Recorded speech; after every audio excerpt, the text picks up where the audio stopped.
Hey everybody, this is Tom from Rocket Restorations, and I wanted to highlight another Survivor over here because this car, the more I looked at it, the more I'm like, wow, this thing is super cool.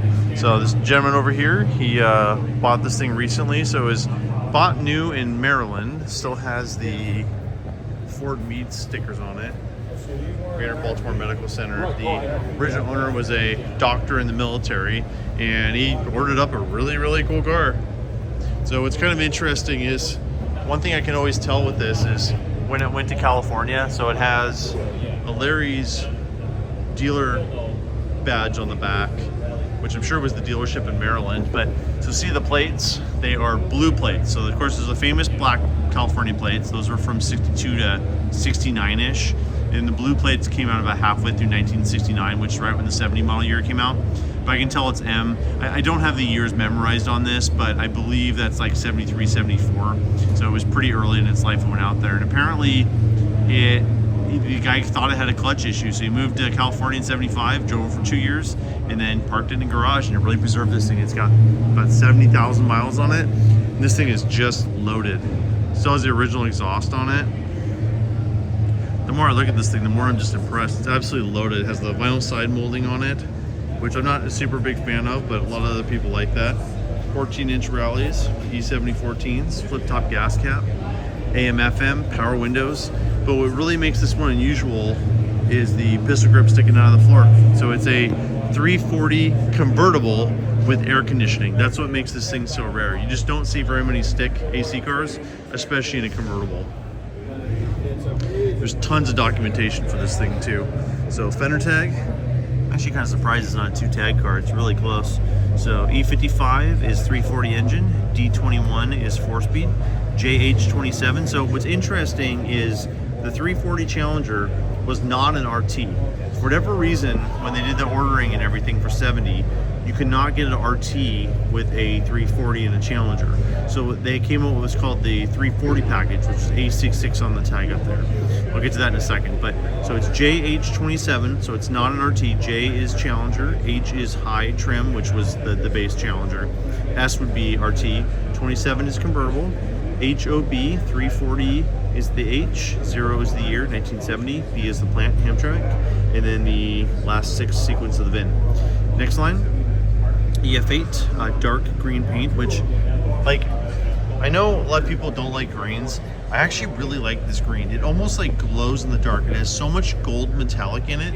Like EF8 is one of my favorite greens and favorite Mopar colors. Like this thing just like lights up at night. It's crazy. We did an A12 car one time that had like a white reflective stripe. If you got in the right light at night, it just looked really cool. H6 T5, so tan interior. So Challenger bucket seat interior with tan. The tan with green is, again, a very unusual combination. There's a lot of just really unusual stuff on this car. 000 upper door frame color, and it's because there isn't one. 000 means there isn't because it has full door panels. 605 is SPD. Scheduled production date, which is a really late built car, June 5th of 1970. Production went to first or second week of August, so this is about the last month of production. The next 6 there, 012097, is the vehicle order number.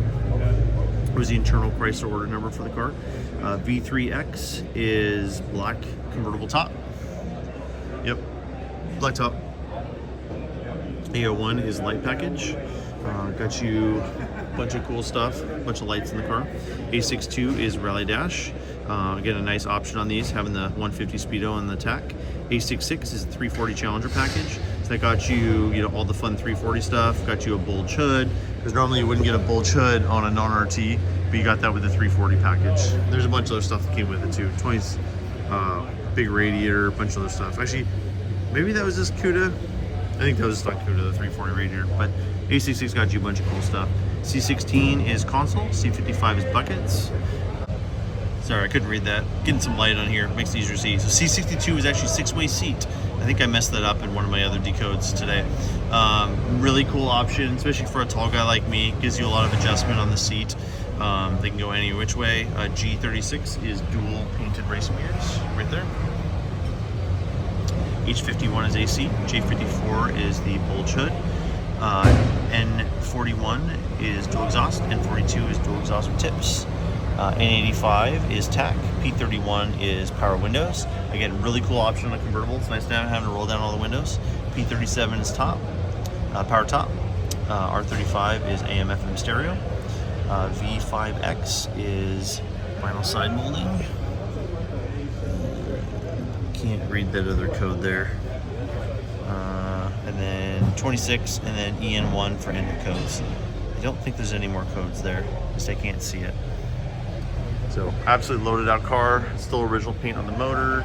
That's the original 340 air cleaner. Really cool looking air cleaner. Kind of looks like the dual snorkel except it's unsilenced, so we get a ton of air in there. It's had a few, has a heater valve on it. Looks like the original heater hoses. But again, really nice survivor car. This is going to go through the certification judging tomorrow, so when it's up there, I'll get it up on the lift and really look at it. Looks like master cylinder's been changed. But again, very original car. There's a 3-speaker dash. Bezels up there. This TP air computer. I'm not sure what that is. But yeah, sorry, I just had to share this car. I really liked it. It's just the options, the originality.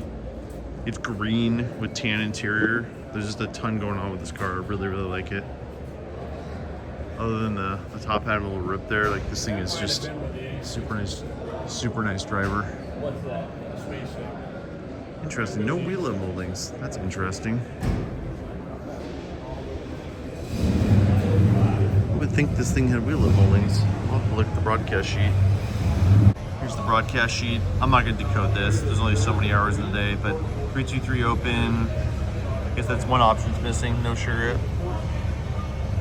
Really clean copy of that. That's the owner.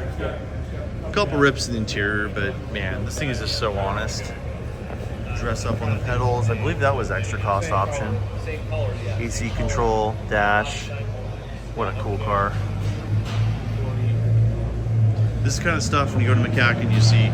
I mean, you can see this at like major shows, but MCACN, just the quantity and quality of the cars here is just amazing. They're actually doing the OE judging right now, but I didn't get a chance to show you the trunk before. Look how nice it is. One thing you always want to look for on original quarter panels, look for the original undercoating there. You can see how original and nice that is. That's one thing I always look for on a car, to see if it's got quarter panels. If it's got full quarter panels put on, the undercoating is always gone. They never, even if they do have the undercoating, it's always wrong. Original spare. It's an F7814. Original jack with a T-handle. This thing is, it's funny. It's like the closer you look at this car, the nicer it gets. There's the OE judging team right there. Scott Smith and Frank Battleson.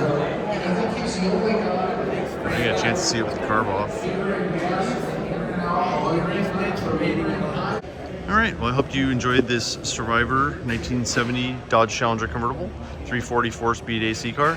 I really like this one. This is probably one of my favorite cars of the show so far.